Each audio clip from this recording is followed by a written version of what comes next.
Damai sejahtera bagi kita semua. Shalom saudaraku yang terkasih di dalam Tuhan Yesus Kristus. Tidak terasa bahwa hari ini kita sudah memasuki hari yang pertama dalam ini. Saudaraku yang terkasih, hari ini saya mengajak kita sekalian untuk bersama-sama merenungkan kebenaran firman Tuhan dari kitab 1 Raja-Raja, pasal yang ke-18 ayat yang pertama hingga ayat yang ke-18. Mari bersama sebelum kita merenungkan dan mendengarkan nats bacaan kita pada pagi hari ini, saya mengundang kita bersama-sama untuk berdoa. Kita berdoa. Maha besar Tuhan Allah kami yang mempunyai segala akal dan kehidupan. Engkau yang menyediakan waktu pada saat ini bagi kami untuk bersama mendengarkan dan merenungkan kebenaran firman-Mu. Karena itu ya Tuhan, berikanlah kepada kami semua hikmat, agar kami dapat mengerti maksud dan tujuan dari firman-Mu ini. Karena itu ya Bapa, berfirmanlah kepada kami semua, karena kami telah siap untuk mendengarkannya. Amin. Saudaraku, saya akan bacakan firman Tuhan. Demikian bunyinya. Ada 2 judul perikop bagi kita: Obaja pegawai Ahab bertemu dengan Elia, serta Elia bertemu dengan Ahab. Demikian firman Tuhan. Dan sesudah beberapa lama datanglah firman Tuhan kepada Elia dalam tahun yang ketiga. Pergilah, perlihatkanlah dirimu kepada Ahab, sebab aku hendak memberi hujan ke atas bumi. Lalu pergilah Elia memperlihatkan diri kepada Ahab. Adapun kelaparan itu berat di Samaria. Sebab itu Ahab telah memanggil Obaja yang menjadi kepala istana. Obaja itu seorang yang sungguh-sungguh takut akan Tuhan. Karena pada waktu Isabel melenyapkan nabi-nabi Tuhan, Obaja mengambil 100 orang nabi, lalu menyembunyikan mereka 50 sekelompok dalam gua dan mengurus makanan dan minuman mereka. Ahab berkata kepada Obaja, "Jelajahilah negeri ini dan pergi ke segala mata air dan ke semua sungai. Barangkali kita menemukan rumput, sehingga kita dapat menyelamatkan kuda dan bagal. Dan tidak usah kita memotong seekor pun dari hewan itu." Lalu mereka membagi-bagi tanah itu untuk menjelajahinya. Ahab pergi seorang diri ke arah satu dan Obaja ke arah yang lain. Sedangkan Obaja di tengah jalan, ia bertemu dengan Elia. Setelah mengenali dia, ia sujud beserta bertanya, "Engkaulah ini, hai tuanku Elia?" Jawab Elia kepadanya, "Benar, pergilah, katakanlah kepada tuanmu, Elia ada." Tapi jawab Obaja, "Apakah dosa yang telah kuperbuat, maka engkau hendak menyerahkan hamba-Mu ini kepada Ahab, supaya aku dibunuh?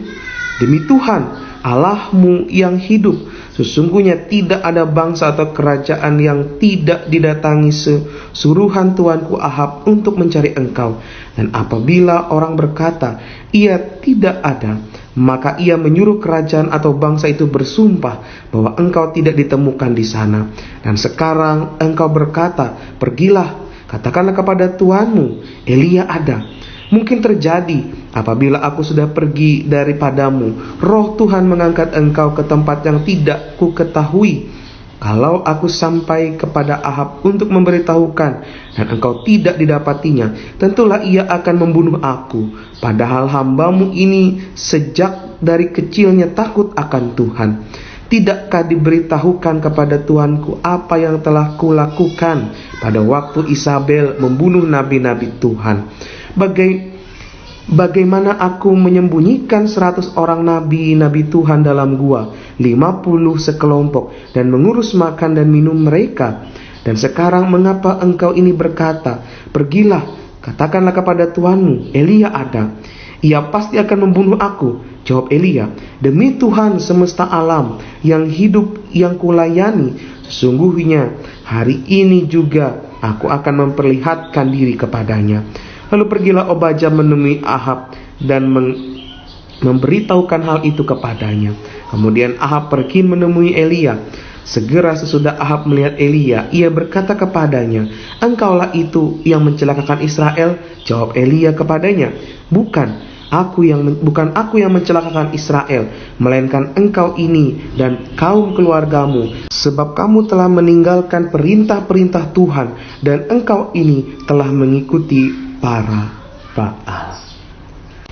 Saudaraku yang dikasihi dan diberkati oleh Tuhan Yesus Kristus, ada suatu peristiwa yang sering terjadi dalam pola kekristenan, apalagi pola kekristenan yang hidup dalam suatu lembaga di mana nilai religius dan nilai moralnya tidak dijunjung tinggi. Maka ada konsekuensi yang harus mereka hadapi, di mana mereka akan menghadapi suatu dilema yang sulit, yaitu ikut arus atau melawan arus. Apa maksud dari pertanyaan demikian? Bila tidak ikut arus, maka konsekuensi pribadi secara langsung dan segala seperti kehilangan pendapatan, kehilangan pekerjaan, dikucilkan, bahkan dibunuh akan terjadi. Itulah sebabnya banyak orang Kristen yang akhirnya lebih memilih untuk menarik diri dari masyarakat dan ikut arus. Kedua sikap ini tidak dapat dipertanggungjawabkan secara iman Kristen. Seharusnya kekristenan itu tetap melawan arus dan tetap berusaha untuk menggarami lingkungannya. Dalam nas hari ini menceritakan bagaimana seorang yang bernama Obaja hidup dalam suatu masyarakat di mana raja dan rakyatnya menyembah berhala. Tidak hanya itu saja, para nabi Allah pun dibunuh oleh Isabel, sang permaisuri. Ahab sendiri hanya mementingkan kekuatan militernya yang tampak dari tindakannya mencari rumput bagi kuda dan bagal. Itu dapat terlihat pada ayat yang kelima dari bacaan kita tadi. Bahkan dalam situasi kelaparan yang parah pun, Ahab tidak merasa perlu untuk mencari Allah. Malahan, ia malah mencari rumput sendiri bagi kekuatan militernya. Dengan kata lain, mata rohani Ahab sudah menjadi buta. Bencana alam yang begitu hebat tidak menyadarkan dia. Dan saat ini juga berbeda dengan Obaja yang tetap takut akan Tuhan dalam situasi seperti ini. Berarti ia tidak ikut menyembah berhala. Dan yang paling penting dan yang sangat luar biasa yang terjadi adalah ia tidak hanya menyelamatkan 100 nabi dari pembunuhan, namun ia juga menyembunyikan dan memberi makan mereka dan minum setiap hari. Itu merupakan suatu tindakan yang berbahaya.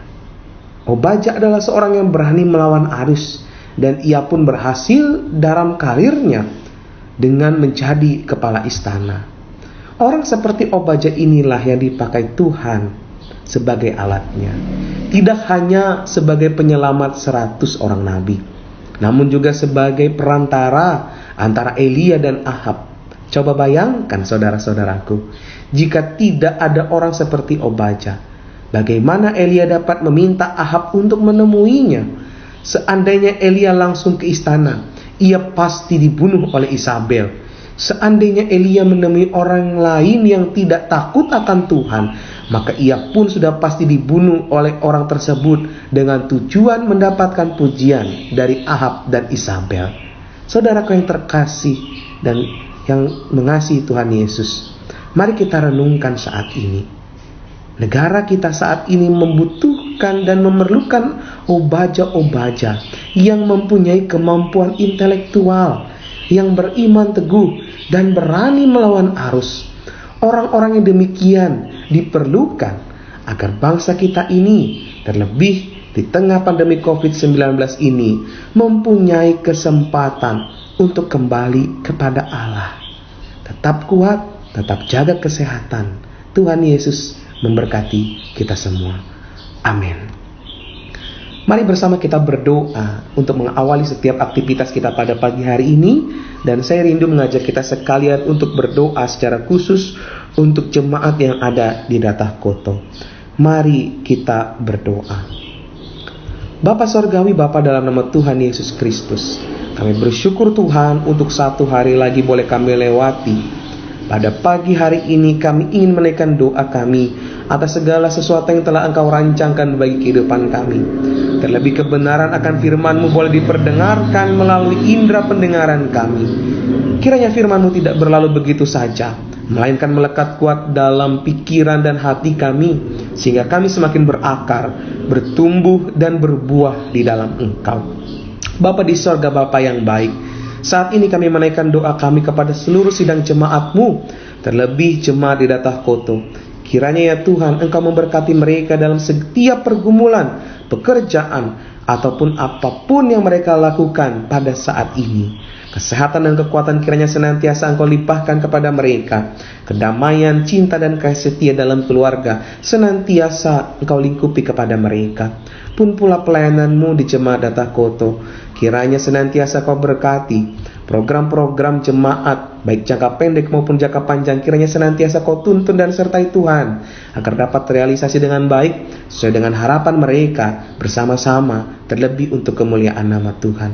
Bapa di sorga, Bapa yang baik, pun pula kami pada saat ini akan mengawali setiap aktivitas kami, baik pekerjaan maupun aktivitas lainnya. Kami memohon kiranya Engkau Tuhan senantiasa memberkati, melindungi dan menjaga kami. Jauhkan kami daripada kuasa kegelapan, kuasa jahat, kuasa setan yang mencoba mengganggu kehidupan kami. Itu bersama Tuhan kami tolak hanya di dalam nama Yesus. Berikanlah hikmat-Mu kepada kami semua Tuhan, agar kami mau menjadi citra-Mu, mau menjadi orang yang memancarkan kasih setia Tuhan bagi setiap orang yang ada di sekitar kami. Terima kasih ya Tuhan. Ini seru dan doa kami pada pagi hari ini. Doa ini kami alaskan dan kami naikkan di dalam nama anak-Mu Tuhan Yesus Kristus yang telah mengajarkan kami berdoa. Bapa kami yang ada di sorga, dikuduskanlah nama-Mu, datanglah kerajaan-Mu, jadilah kehendak-Mu di bumi seperti di sorga. Berikanlah kami pada hari ini makanan kami yang secukupnya, dan ampunilah kami akan kesalahan kami, seperti kami juga mengampuni orang yang bersalah kepada kami. Dan janganlah membawa kami ke dalam pencobaan, tapi lepaskanlah kami daripada yang jahat, karena Engkau yang punya kerajaan dan kuasa dan kemuliaan sampai selama-lamanya. Amin. Tuhan memberkati engkau dan melindungi engkau. Tuhan menyinari engkau dengan wajah-Nya dan memberi engkau kasih karunia. Tuhan menghadapkan wajah-Nya kepadamu dan memberi engkau damai sejahtera.